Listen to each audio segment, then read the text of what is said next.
Okay, thanks for being here this afternoon. My name's Fran Maier.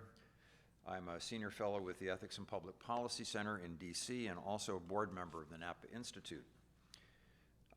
Sue and I are also the parents of a son, Dan, who's a wonderful young man and a blessing to our family who has Down syndrome. We also have 3 of our 11 children with moderate to severe disabilities.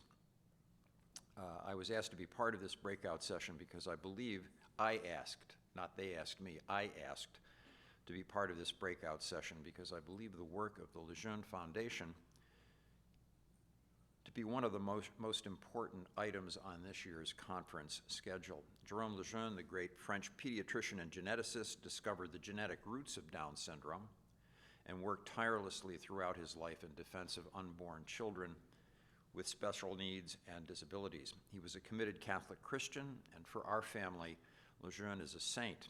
And Pope Francis seems to agree because back in 2021, Lejeune was declared venerable, the first step toward canonization.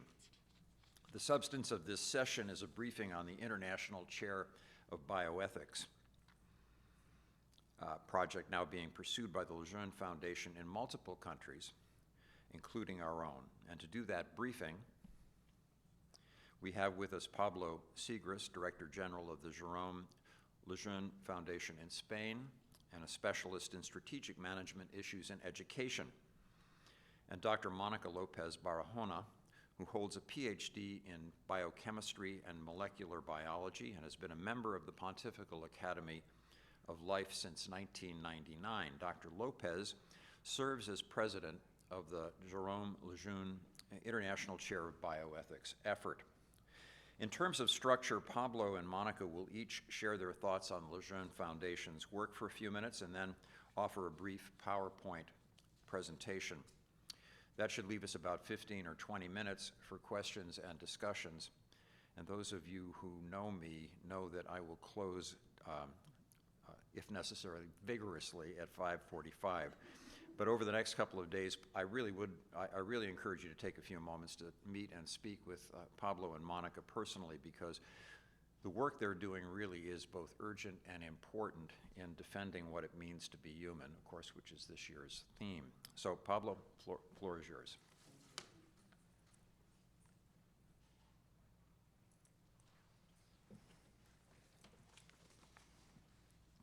So thank you, Fran, for your words and for your support to our mission, and thanks to the Napa Institute for inviting us to present our work.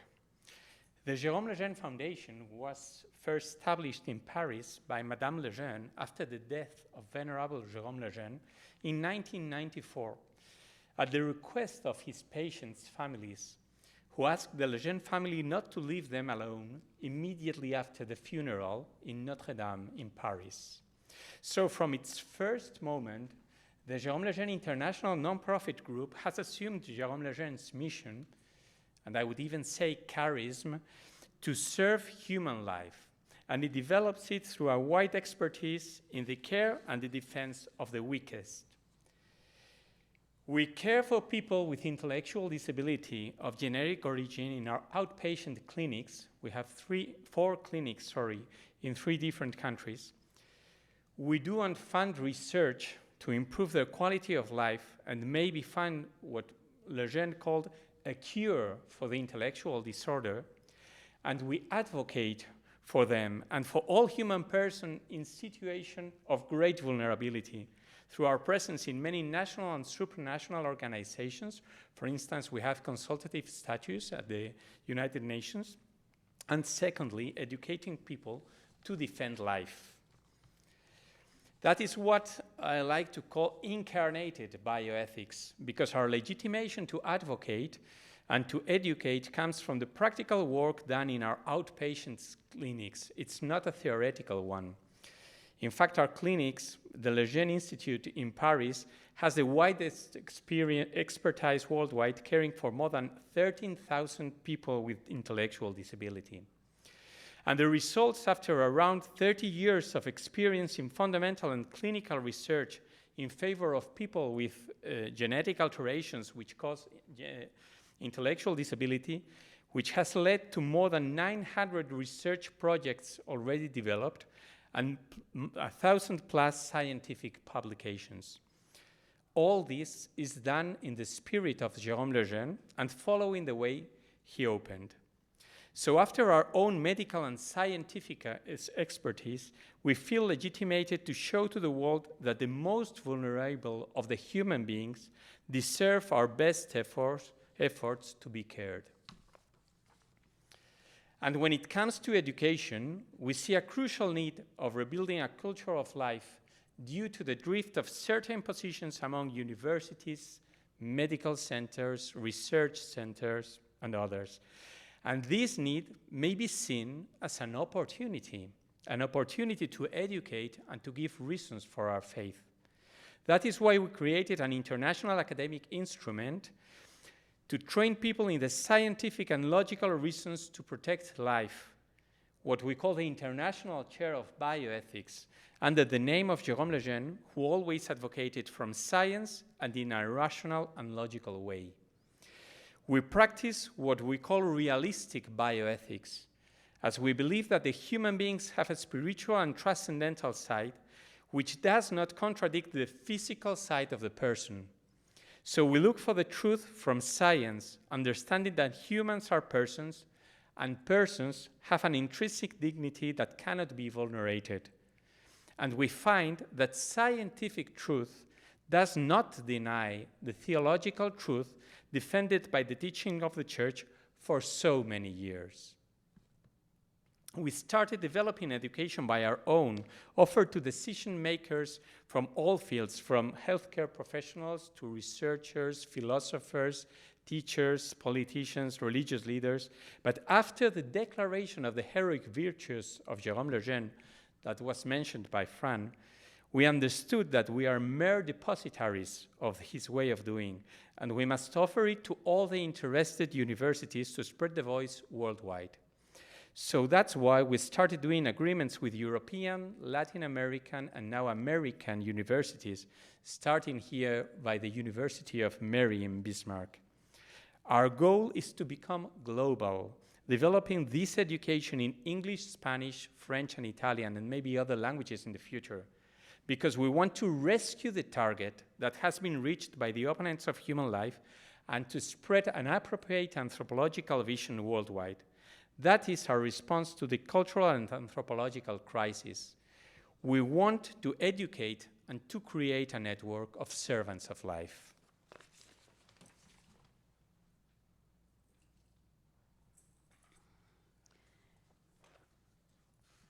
I'm sorry, I think the slides are not.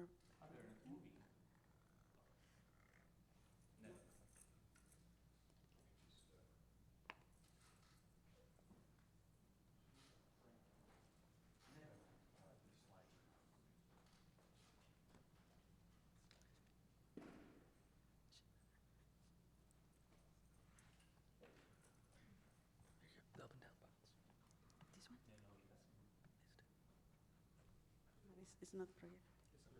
No, it's not on the screen. But never mind, we can continue. Might be able to get it to work in a minute.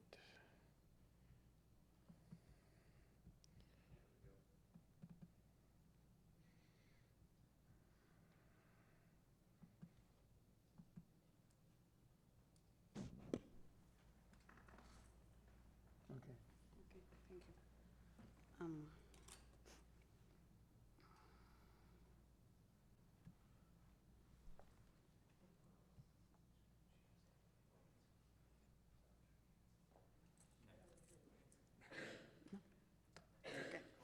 Well, the need to educate servants of life is urgent when we face the historical moment that we are living.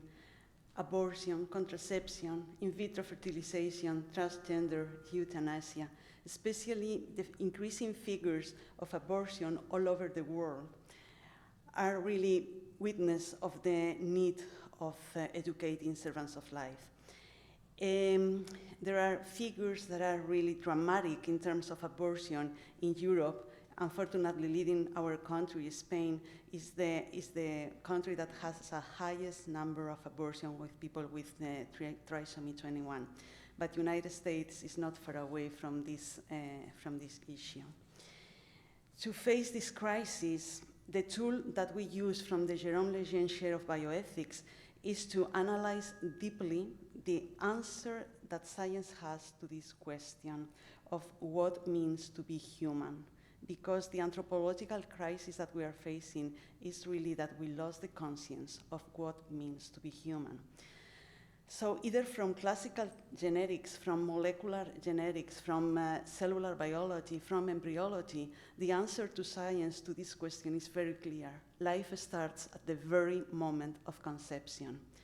And it is amazing to face the mystery of the beginning of life, how the egg is waiting to be fertilized by the sperm, and how science realized that the sperm that fertilized the egg is not necessarily the healthiest, not necessarily the quickest, not necessarily the first that arrives to the egg, not necessarily the one that was more probably according to a statistical analysis. But what is clear is that the egg gets fertilized, that there is not failure on that, and that the embryo that is created is the one that is thought and the one that was loved from our God since eternity. Because love, the love of God for every human being is amazing, is eternal, and is regardless the condition of this human being, regardless the number of chromosomes, regardless the potential genetic accidents. It is very impressive to realize as well how there is a molecular dialogue between mother and child since the very first moment of conception. The embryo, once it is created, shows a molecular anchorage molecules in order to be welcome to the mother. And the mother expresses this anchorage, and that allows the phenomenon that we call implantation. The need to communicate and to establish relationships is specifically human, and how ought we to break this established first dialogue between mother and child by the practice of abortion? When science meets the mystery of humanity, we can only admire and serve it, because the human being is a person with intrinsic dignity, endowed with a created human nature and teleologically oriented, as we know from philosophy. Jerome Lejeune was aware of this essential statement, and he prophetically advised us that civilization will end if we lose the respect to the weakest human beings, if we lose the ultimate sense of what means to be human. That is why he proposed to Saint John Paul II to create a new pontifical academy, a pontifical academy for life devoted to defend life in every single moment of the life, and especially at the most vulnerable period. And he asked John Paul II to include the statement of the servants of life in the bylaws. To be a witness of the mystery of human life is the role of a servant of life, who can never breach this rule. The human being must be always served and respected by the scientist, and not the other way around, especially in his most vulnerable stages. You can read in the presentation, when we are able to share it with you, this statement of the servants of life. As a matter of fact, St. John Paul II recognizes this testimony of servants of life that was incarnated by Jerome Lejeune as a new charism of the Church. And even more than that, he considered it a response to the current crisis, and insisted on going on pilgrimage to the tomb of Jérôme Lejeune, and he finally was able to do it, even against the recommendation of the Nuncio of France, on the occasion of the 1998 Paris World Youth Day. So I would like to finish this presentation remembering this image of Jean Paul II kneeling on the tomb of Jérôme Lejeune, and inviting you all to do this promise that we did at the past when we entered the Pontifical Academy for Life, in fear and trembling, before God and men, we, the servants of life, testify that every member of our species is a person, from his conception to his last moments. Thank you.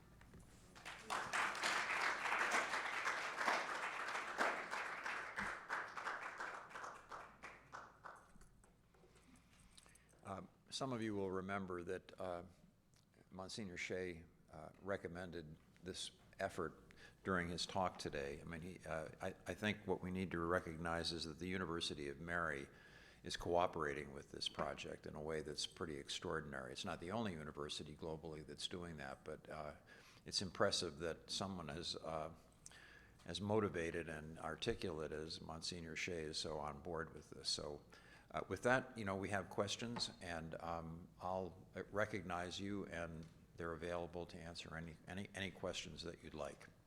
And I hope that we can get a copy of the screenshots that we're not able to run here because it's really a great visual presentation. Yes? So the Jerome Lejeune Foundation is all over the world now. But why is it particularly in Spain and Latin America? How did those links happen? The link with Spain started because, because of the links between the Lejeune family and Monica especially in the Pontifical Academy of Life. So they suggested Monica to create this chair of bioethics and to develop a bioethics education under the name of Jérôme Lejeune and in the way he defended, he advocated. So that's why. And then from that, we are called by people in different countries.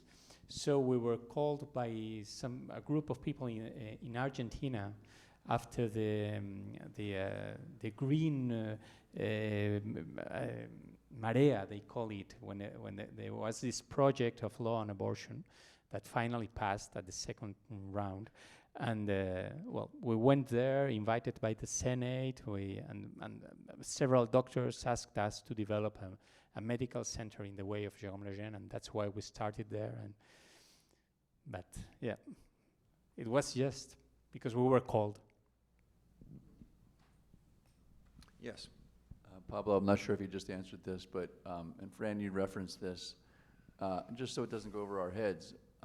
I'm familiar with a little bit about what Monsignor Shea is doing at the University of Mary, but you just referenced it. Could that be expounded on a little bit with what actually is happening there in connection with Jerome Lejeune Foundation?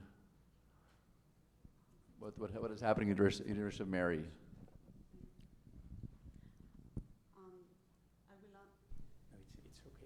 Okay.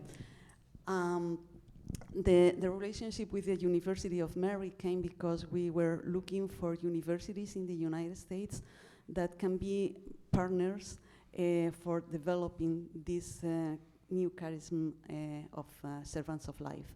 So last August, we visited University of Mary.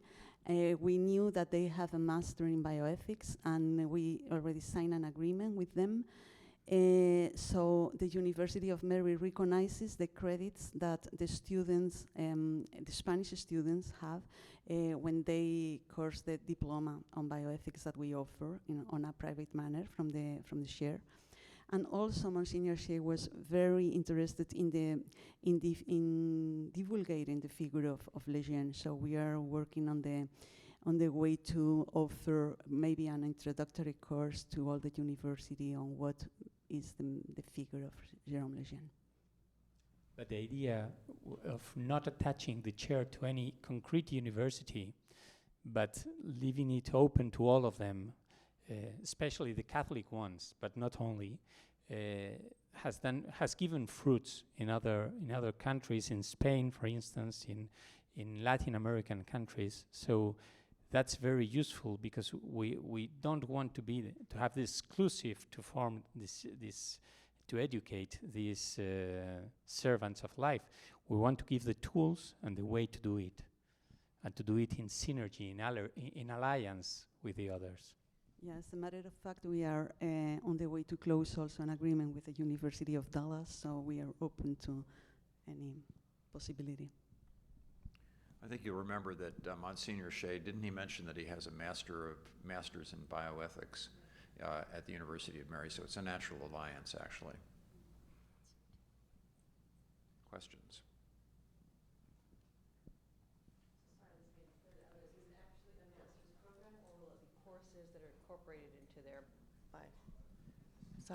Is it an actual master's program that is included in this, or is it courses that are incorporated into the master's programs that already exist at those universities? It depends on the interest in each university. So we have official master's programs, we have experts degree that we develop by our own or with other universities and focus on concrete issues. For instance, genetics and bioethics, for instance, we're working that with another university.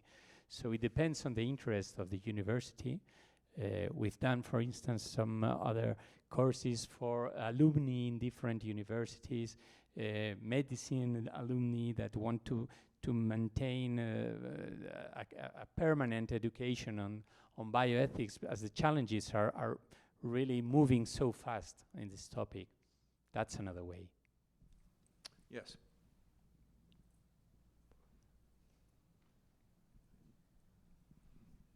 So we've talked a lot about Europe, America, probably maybe a little bit in Canada to get lucky, South America. What about Asia? Have there been any interest from the Asian universities that are Catholic, and Australia and Africa too? They might have a few more Catholics than Asia does, but.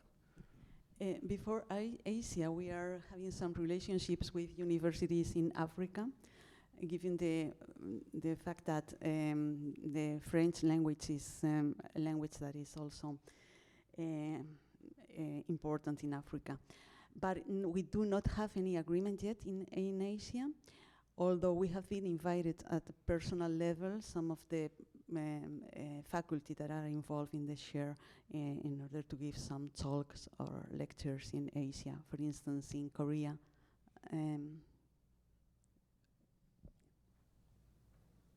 I have two questions. I hope that's okay. The first is, obviously, Jérôme Lejeune was so famous for his work with Down syndrome, but does the foundation do work with all different kinds of, genetic conditions?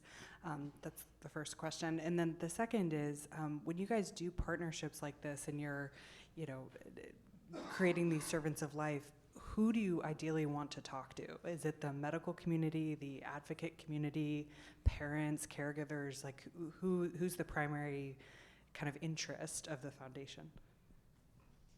Well, for the first question, we work with people with all genetic conditions that cause intellectual disability.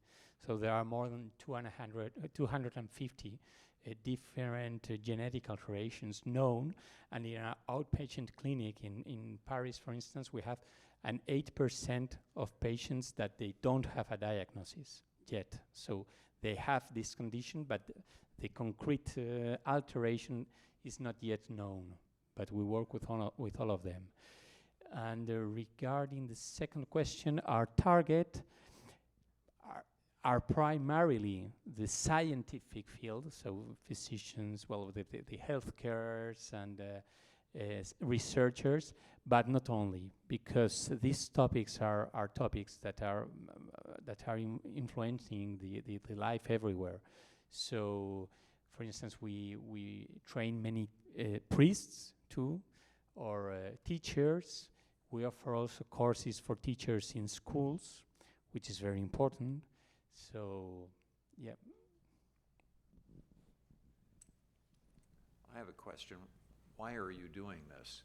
I mean, what would drag you into doing something that takes an awfully lot of effort and is calling you across the world in terms of trying to get other people motivated by it? But what brought you to the point where you felt that this was so important and so urgent and moving that you had to do it? And it's got to be a different story for each of you, I would think. I will show it to you. I'm seeing that the presentation now is being screened, so I will just show it through a slide here. That goes down, this goes up. Right there. This one. That one right there. So this is very clear to be seen here. It's just that slide, Fran. So when you see this data, the situation is really horrible. But we can't stand just like that. So we need to give an answer. And Jérôme Lejeune had the answer. The way he did, from science, always from science, and on the other side, with this life really stick to the gospel in practice, well, he's a referent, he's a model. So for me, that's essential. We can't leave things like they are. So we need to give a solution, a medical solution, so that doctors don't provide abortion or don't lead mothers just to abortion, as it's happening now in Spain. You will see there the data there. And we need to change the culture. That's from my side. Well, I have to share with you that for me, really the figure of Jérôme Lejeune is a model to follow. I'm a scientist, and I see in him really the reference of what a scientist should be. He was not a basic science, he was a medical doctor, but he was also a researcher. So I really feel very fortunate for the fact of trying to follow his way and his start.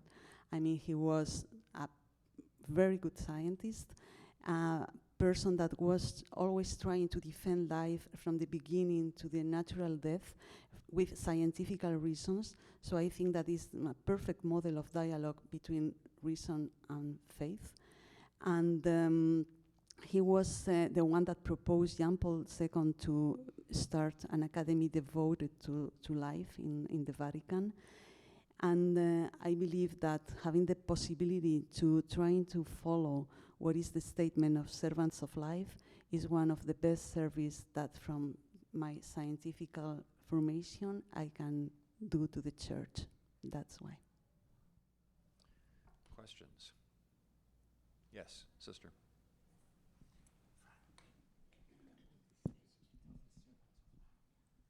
This may be.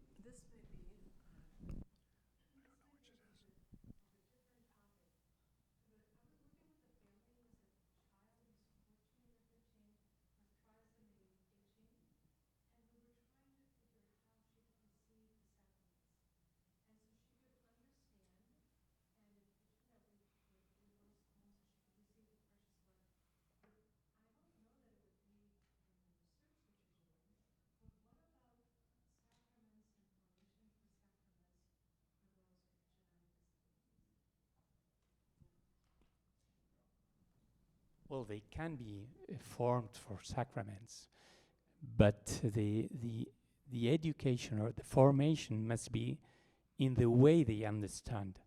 So people with intellectual disability are not silly. They understand things.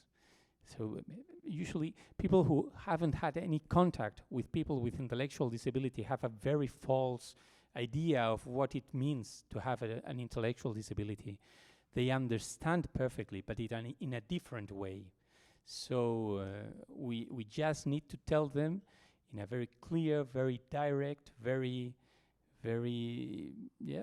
simple way, but without avoiding the transcendental part of life in general, no? Especially sacraments. No?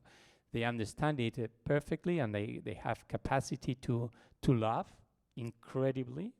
So they can love Jesus perfectly. Yes, Sue.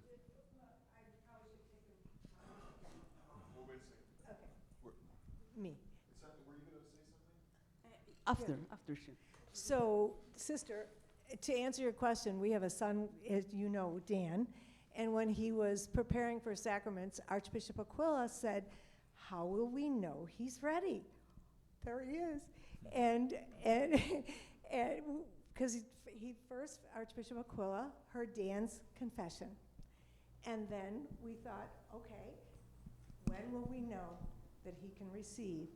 And we used to go to Christ the King Chapel in Denver, And one time we were all together, and Danny was coming up to put his hands over his chest, and someone in front of him wasn't receiving the Lord the way Dan thought he should.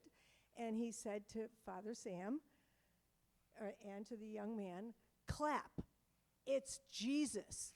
Father looked at me and said, "It's time for Dan to receive the Lord." And Dan has a 43 IQ and minimal words, but he was so emphatic and so startled the person who was not receiving the way Dan thought he should receive. So, I mean, it's a great sense of the divine that people with disabilities have. A great sense, for sure. I just want to add, build on that with Sue. I mean, Dan has a great ability to, and Dan is simply representative of a lot of other people. I mean, he loves YouTubes, and he goes on EWTN all the time, and we'll frequently catch him praying. We'll also frequently catch him watching female wrestling, but which one of the things you learn very quickly with kids with Down syndrome is that they on some fundamental level, Dan understands that there is something unique about him, and he can use that in his relationship with good-looking women. And so they do have a fundamental intelligence that it's quite extraordinary. So questions? Yeah, I was going to add, to share with you, I was lucky enough to be in Paris at the event of the closing of the diocesan process of beatification of Jerome Lejeune, and I have to share with you that the moment at which at the entrance of Notre Dame Cathedral, with all the priests and bishops, acolyte, but all Down syndrome kids, was a piece of heaven on earth. Really, the heaven was open at that moment, and I'm sure Lejeune was so happy to be acolyte by his little ones, as he used to call them. And coming back to the question on the way to educate them, what people with intellectual disability have is concrete thinking. So they have difficulties to abstract thinking, but the concrete thinking is perfect to them. So if you explain things to them in a very concrete way, very, very incarnated way, it works perfectly. Jim. Just to follow up on Fran and Sue Ann's experience with Dan and sister's question, our family story is that my wife Felicia and I have had a daughter for 2 years with trisomy number 9. Our daughter's sister to my daughter's here, and she actually was confirmed, and I think this is consistent with what Archbishop Aquila, I heard from Bishop Papraki's homily today, is that you're trying to make sure that the order is where it should be, where confirmation is sooner than later. But it was just really a good holy priest who said to us, well, your daughter should be confirmed. So he confirmed her by her bedside at the hospital. So it was this good holy priest that, while the cognitive thing was, she was only 2 years old, but maybe she was understanding something, but she received the grace of the sacrament because of a good holy priest in Philadelphia, and gave that to us and our family, for this little child. So it was a blessing. It was really a blessing for us. Questions? Yes.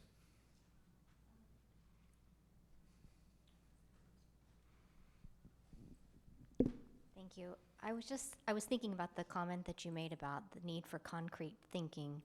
And I'm a neurocognitive disease specialist. I work with dementia patients. And I noticed the same thing with patients with dementia. And I'm just wondering if, I'm certain that the principles you're using here would relate to this growing population of baby boomers who are aging. We're not seeing more dementia than in the past, or Alzheimer's in the past. We're just seeing a larger population swell. So I'm wondering if maybe in the future there's not some room for development in that area for the foundation. It's a neurocognitive disease, right? But these are you deal with genetic more congenital genetic diseases of the brain? The closest that we have is that, as you probably know, Down syndrome people develops Alzheimer earlier than non-Down syndrome population. So there are quite a bit of research projects going on trying to understand why, and and understanding a little bit better what is the cause for that. On the other side, that has nothing to do with dementia or with this kind of diseases, but I would like also to share with you that Down syndrome people, however, is protected against certain type of cancers. They almost don't develop breast cancer or prostatic cancer. They not develop medulloblastoma, that is a pediatric cancer. So there is really much more to know in this extra chromosome. My favorite sentence from Jerome Lejeune is that they don't have nothing less but something plus in this chromosome. You know, one of the things to keep in mind as you experience this entire weekend is if you examine the last 12 days, they're some of the weirdest days in this country, and certainly the last 50, maybe the last 75 years. There's a lot of political and cultural turmoil. And it's very easy to just end up hating all the time or being angry or distracted like you had hornets in your head, you know. It's very, very important for the church to step into that space with the kind of serenity and truth that was talked about earlier today. And that's why something like this is so important. I mean, it really is an affirmation of life and clarity and logic about the human person that is completely absent in a lot of our political and cultural discussions. That's why this conference is important, and that's why things like this effort are important. You know, before Dan was born, I remember going to one of the screenings, and Sue was in the room with the doctor as they screened the baby. She was watching the baby move around, and I was out in the hall, and I remember looking down the hall to a room with just 2 words on the door.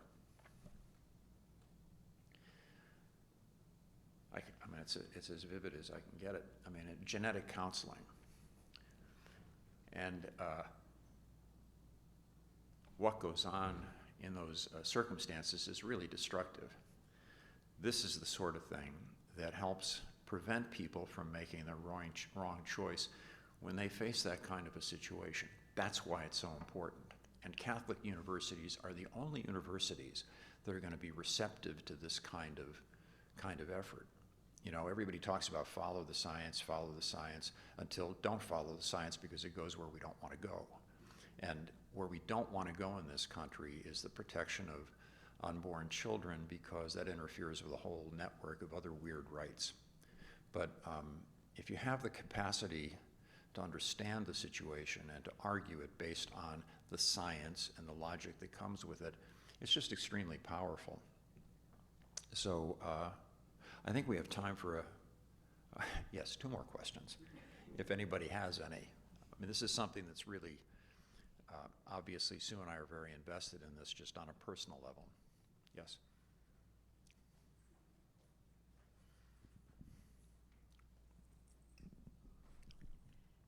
I may have missed this or misunderstood this, but are there treatments and cures and preventions that are being discovered through the foundation?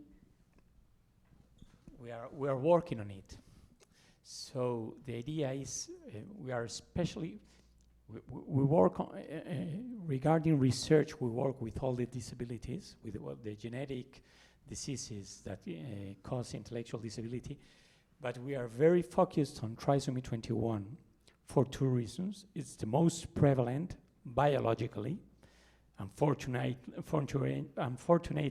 not socially, because they don't let these people be born. And on the secondly, because it's a reference to to many of the other genetic diseases. So in our research, we work in, like our strategy goes in 2 ways. one way, working on the pathologies that are associated to the concrete genetic disease, like cancer, Alzheimer, apnea, dream apneas, and so on, and many others. But on the other side, and the most exciting one, is going directly to the causes of the intellectual disability. And we know the causes are very basically explained, are two. The overexpression of certain genes that cause this executive dysfunction, and on the other side, this neurological dysfunction in the brain. So regarding the genetic issue, we know already how the genes placed in the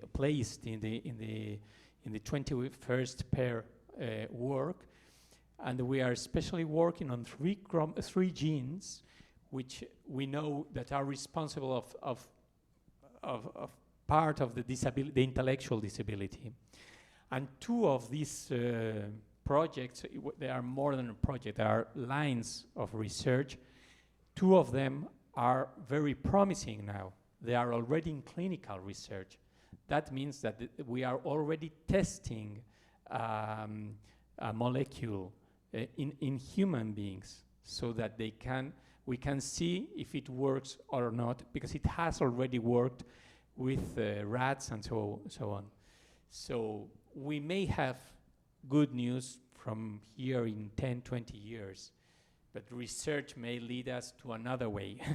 So we don't want to be too optimistic, because we are playing with the anguish many times of the families, because the intellectual disability and the lack of autonomy is the main problem. But on the other side, we are optimistic, because we are seeing that science is showing a path, and a path that incredibly was already seen by Jérôme Lejeune. And he previewed that one of these genes could have a response, which is called CBS. But well, yeah, there is hope in science. We have one more question if anybody has anything. Yes.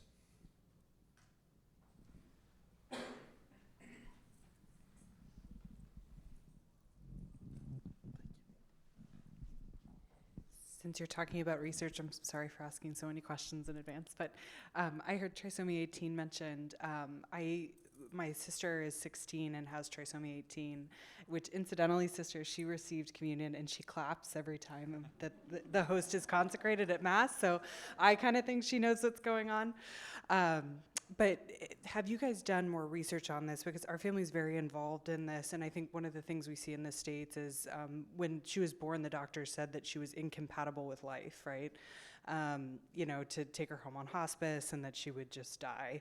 And we just celebrated her sweet 16 with a pool party, and she's doing great. So I was curious if you guys had done more research on that in particular, because we know quite a lot of families where they have had a child with this and encountered that diagnosis, and it was just very far from the truth.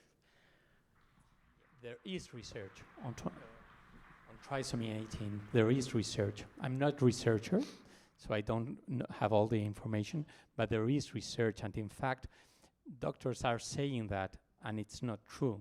And we see it also in our medical centers. So, but on the other side, the care provided by the family is essential. So congratulations. Yeah, really, thank you. And it is very important, as you realize, that to say that this is not compatible with life is just not true.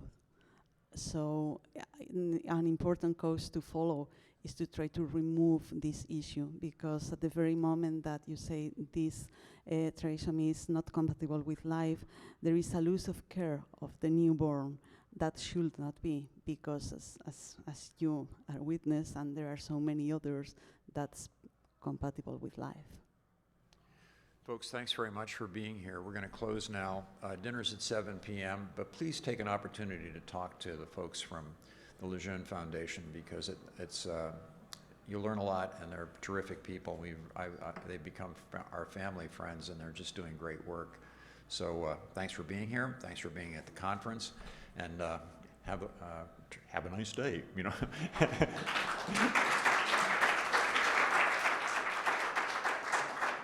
Some images for the beatification cause are some booklets from Jérôme Lejeune that will be at the entrance. Thank you. I hope we can get them. Oh yeah. Just I'm sorry that we couldn't get this working. Huh? No, but I think if you can get this available